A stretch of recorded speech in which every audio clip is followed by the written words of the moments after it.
안녕하세요. 이혼한 지 1년 된 30대 여성입니다.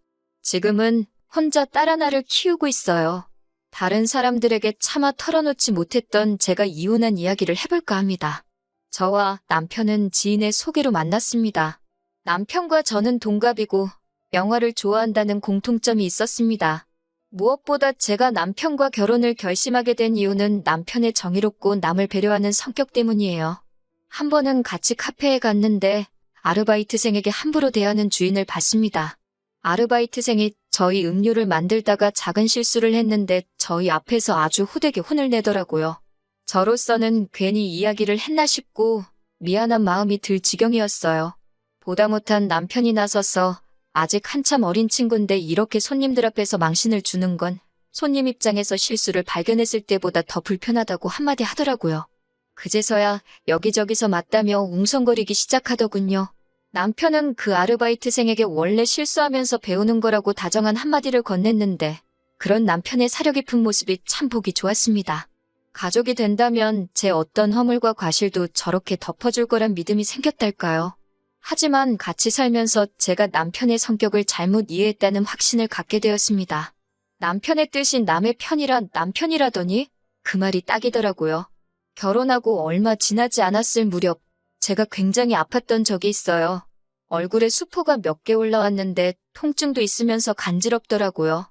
며칠을 참다 결국 동네 병원에 갔는데 병원에서는 저에게 장염이라고 하더군요.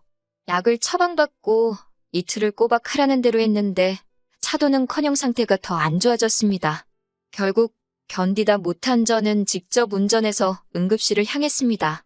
그리고 저는 생각지도 못한 병명을 진단받았습니다.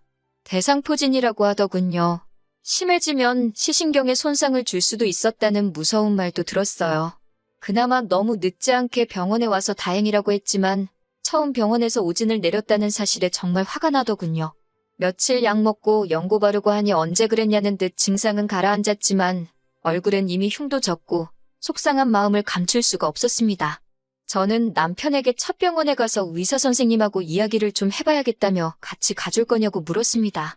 솔직히 진짜로 따질 생각은 아니었지만 남편의 위로와 공감이 필요했던 거지요. 자기야, 나랑 병원에 같이 가서 한마디 해주면 안 돼? 나 진짜 거울 볼 때마다 너무 속상해. 화장으로 가려지지도 않겠어. 그 의사 선생님도 나름 최선을 다했을 텐데 꼭 그렇게 가서 그 사람을 난처하게 만들어야겠어? 사람이 살다 보면 실수도 할 수 있는 거잖아. 당신은 실수 안 해? 그런 이야기 하자는 게 아니잖아. 그리고 의사가 아픈 환자를 상대로 실수를 하면 안 되지. 이런 대화가 오고 가니 의사에 대한 분노는 온데간데 없고 남편에 대한 화가 치밀더라고요. 남편이랑 한마디라도 더 하면 정말 싸울 것 같아서 속으로 말을 말자 생각하곤 등을 돌리고 누웠습니다. 그제서야 남편은 저더러 그런 흉이 있어도 예쁘기만 하다며 신경 쓰지 말라더군요. 평소답지 않은 넋살을 부리는 걸 보니 자기도 속이 있어 저러는가 싶었습니다. 전 남편에게 앞으로는 먼저 제 기분을 살피고 말을 했으면 좋겠다고 했고 남편도 꼭 그러겠다 약속했습니다. 하지만 집버릇 걔 못 주더라고요. 생각해보니 딸아이를 낳고 나선 이런 일도 있었네요. 시아버지의 생신을 축하드리기 위해 온 가족이 시댁에 모였습니다. 신혼부부도 왔어요. 신혼부부에게는 9살 난 아들이 있었고요. 딸애가 칭얼거려서 모유수유를 하러 작은 방으로 들어가는데 시조카가 쫄래쫄래 저를 따라오더라고요. 처음엔 저희 딸이 예뻐서 쫓아오는 줄 알았기에 동생 맘마 먹어야 하니까 밖에서 기다리라고 했습니다. 하지만 시조카는 실실 웃으면서 구경하면 안 되냐고 계속 조르더라고요. 아무리 조카여도 모유수유하는 모습을 보여주기는 싫었습니다. 제가 안 된다고 나가라고 하니까 징징거리던 시조카가 씩씩거리면서 방 밖으로 나가더라고요. 그러던지 말던지 딸애가 칭얼거리고 있으니 마음이 급해서 방문을 잠궜습니다. 막 수유를 시작하려는데 시아버지가 방문을 쾅쾅 두드리며 방문을 열라고 하시더군요. 큰 소리에 놀란 딸은 울어대기 시작했고 시아버지는 전후 사정도 모르시면서 저에게 왜 시조카를 쫓아내냐고 화를 내셨습니다. 당혹스러운 상황에 정신이 하나도 없었네요. 남편은 시아버지께 한 번만 용서해달라며 저에게는 애를 상대로 어른답지 못한 행동이었다며 지적을 하더군요. 시조카가 호기심이 많아서 그런 건데 천천히 알아듣게 설명을 해줘야지. 밖에서 기다리라고 하면 되냐고 훈계도 하고요. 제가 남편에게 딸이 배고파서 우는 건 눈에 안 보이냐고 물으니 애기들은 원래 항상 운다면서 배가 고픈 건지 아닌지 저더러 어떻게 아냐고 오히려 짜증을 내더군요. 일단은 시아버지의 생신날이기도 했고 분위기도 급속도로 어색해진 점에 대해서 일말의 책임감이 느껴졌습니다. 괜히 이런 일로 저나 딸이나 미움을 사는 건 아닌가 순간 걱정도 되었고요. 결국 어쩔 수 없이 일단은 시아버지께 소란을 피워서 죄송하다고 했고 시조카에게도 숙모가 무섭게 굴어서 미안하다고 사과 아닌 사과를 했네요. 그런 모습을 남편은 자기가 무슨 대단한 사건이라도 해결한 것 마냥 어찌나 뿌듯하게 바라보고 있던지 가서 한 대 때려주고 싶은 심정이었습니다. 그리고 그제서야 남편이 정의롭고 올바른 사람이 아니라 다른 사람들에게 좋은 사람으로 보이고 싶어하는 단순한 관심종자라는 걸 알게 되었습니다. 그리고 얼마 지나지 않아 저희 옆집에 부부가 이사를 왔습니다. 제가 사는 곳은 다세대 주택이었는데 소음 차단이 잘 되지 않는 곳이었어요. 그런데 알고 보니 옆집 부부가 강아지를 7마리나 키우고 있었습니다.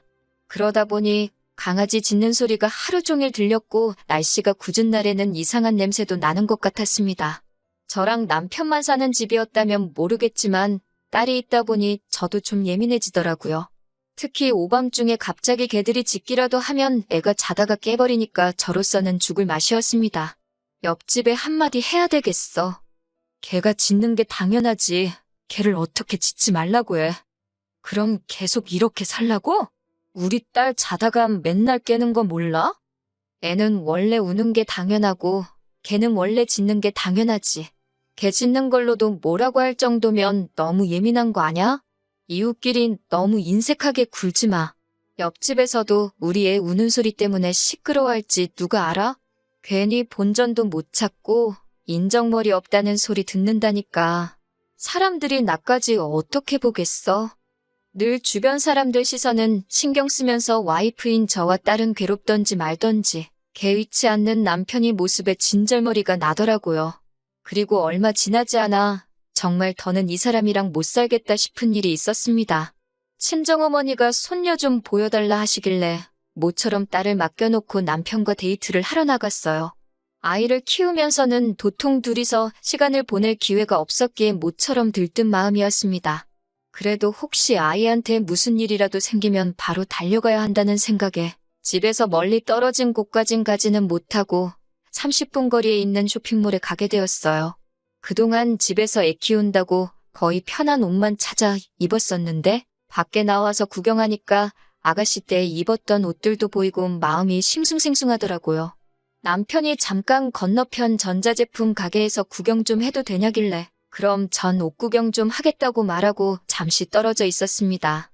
천천히 구경하면서 몇 가지 옷을 골랐고 입어봐도 되냐고 물었더니 앞에 서 있던 여직원이 그러라고 하더군요. 하지만 저를 훑어보는 시선이 이미 곱지가 않았기에 저도 기분이 안 좋더라고요. 심지어 제가 고른 옷 중 한 벌은 마치 빼앗아 가듯 가져가면서 이건 작아서 못 입을 거라고 하더군요. 제가 옷을 편하게 입고 다녀서 그렇지 절대로 평균 이상의 사이즈도 아닌데 그렇게 나오니까 기분이 확 상하는 거예요. 그 옷 주세요. 입어보고 마음에 들면 살 거예요. 손님, 솔직히 딱 봐도 안 맞으실 것 같은데요. 괜히 입어보셨다 안 사면 옷 늘어나서 다른 사람한테 못 팔아요. 제가 옷 입는데 옷은 프리 사이즈잖아요. 어이가 없네요. 손님, 저 장사 하루 이틀 하는 거 아니거든요. 어쩌다 보니 옷은 입어보지도 못하고 직원하고 실갱이를 하게 된 거예요. 너무 속상하고 창피한데 마침 남편이 보였습니다.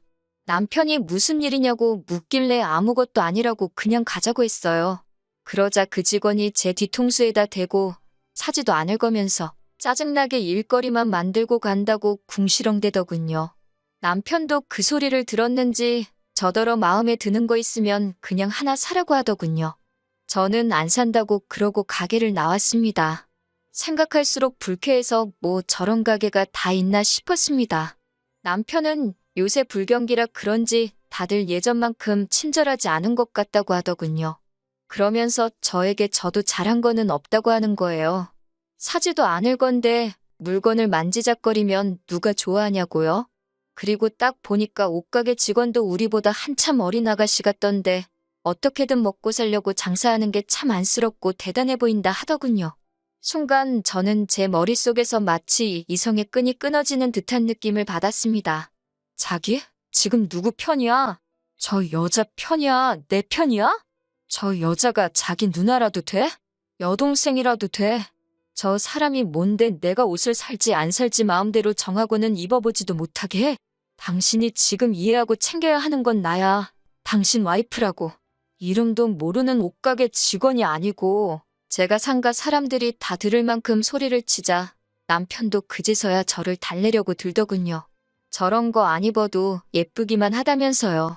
저도 이때만 해도 제가 이 일로 인해 이혼까지 생각하게 될 줄은 솔직히 몰랐습니다. 그런데 집에 돌아와서 며칠간 곰곰이 생각을 하다 보니 저는 남보다도 못한 남편이랑 살고 있더라고요. 저라고 왜 블라우스 안 입고 싶고 원피스 안 입고 싶겠어요. 질끈 묶는 머리 대신 미용실에서 드라이 받고 애한테 상처 낼까 걱정돼서 바짝 깎은 손톱 대신 예쁘게 매니큐어도 바르고 싶어요. 하지만 남편과 저의 소중한 딸을 위해서 포기하고 살고 있는데 정작 남편은 그런 건 관심도 없고 그저 다른 사람들이 자기를 어떻게 볼까 그것만 걱정하고 있었으니까요. 자기가 내 남편이면 다른 사람이 나를 부당하게 대할 때 쫓아가선 내 아내한테 왜 그런 식으로 말하냐고 따질 수 있어야 하는 거 아냐? 그건 너무 충동적이고 감정적이라 아무 문제도 해결 못해. 그리고 당신이 실수한 거 맞잖아. 골백 번을 남편에게 왜 제가 서운한 건지 설명을 해줘도 남편은 들어먹을 생각조차 없는 인간 같았습니다. 말을 하면 할수록 벽하고 말해도 이거보단 낫겠다 싶더라고요. 결국 얼마 지나지 않아 저는 남편에게 우린 너무 안 맞는 것 같다고 헤어지는 게 낫겠다고 말했습니다. 마지막 순간까지도 남편은 제 기분을 살피는 게 아니라 그럼 가족들한테는 제가 이혼하자고 한 거니까 제가 나서서 이야기를 하라더군요. 그런 남편을 보면서 정말 감정이라는 게 없나 싶을 지경이었어요. 저는 남자 혼자서 애를 키우면 사람들이 이상하게 보지 않을까 걱정되지 않냐고 물었습니다. 사람들의 이목을 중요하게 생각하는 남편의 성격을 알고 떠본 거였지요. 아니나 다를까 남편은 딸은 제가 키우는 게 좋겠다고 하더군요. 마치 정말 그렇게 생각한다는 듯 남자 혼자 키운 딸보다 엄마가 혼자 키운 딸이 더 섬세하고 착하다면서요. 무슨 근거로 그런 소리를 하는지는 알 수 없었지만 전 그저 남편이 딸을 포기한다는 사실만으로도 너무 기뻤습니다. 위자료 대신 일시불로 양육비를 달라고 했습니다. 그렇게 안 하면 한 달이라도 양육비를 밀릴 때마다 당신 직장이고 어디고 쫓아가서 1인 시위라도 할 거라 하니까 겁이 났는지 알겠다고 변호사 구해서 이야기해보라고 하더군요. 그 이후로 이혼까지는 굉장히 원활하게 흘러갔습니다. 내 편이 아니라 남의 편이라 생각하니 의지하고 싶지도 않고 기대되는 것도 없더라고요. 그렇게 결혼 생활 2년 만에 남편과 파경을 맞게 되었네요. 그게 벌써 1년도 더 된 이야기고요. 지금 저는 딸하고 친정부모님과 같이 살고 있어요. 온 가족이 저희 딸을 워낙 공주처럼 살피니 아이도 더 밝아지고 애교도 많아졌어요. 정말 눈에 넣어도 아프지 않을 것 같다니까요. 남편에 대한 소식은 이따금씩 시어머니를 통해 듣긴 합니다. 시어머니가 워낙 손녀를 예뻐하셨기에 이혼할 때 가끔 사진만이라도 보내달라고 몇 번이고 부탁을 하셨거든요. 차마 싫다 소리를 못해서 지금은 한 달에 한두 번 사진을 보내드리고 있어요. 남편은 다니던 회사에서 잘렸다는 것 같습니다. 본인 말로는 주변 사람들이 자기를 시기해서 그렇게 되었다는데 평소에 저한테 했던 걸 생각해보면 혼자 정의로운 척, 올바른 척하다가 지 발등지가 찍었을 거예요. 안 됐다는 생각도 전혀 안 드네요. 그렇게 진짜 누구 편을 들어야 할지 분간도 못하고 조금이라도 폼 잡을 수 있는 걸 고르는 사람이니까요. 계속 그렇게 남의 편만 들다가 자기가 뭘 잘못했는지도 모르고 배우자도 잃고 직장도 잃은 것처럼 모든 걸 다 잃어가겠지요. 적어도 지금 이 순간에 애아빠가 저보다는 힘겹게 살고 있다는 사실로 위안이나 삼아보려고 해요. 이혼이란 게 하기까지가 어렵지 하고 나니 별것 아니더라고요. 남들 눈치 신경 안 쓰고 언제나 제 편인 저의 가족들과 당분간은 좋은 것만 보면서 행복하게 살아보려고 합니다.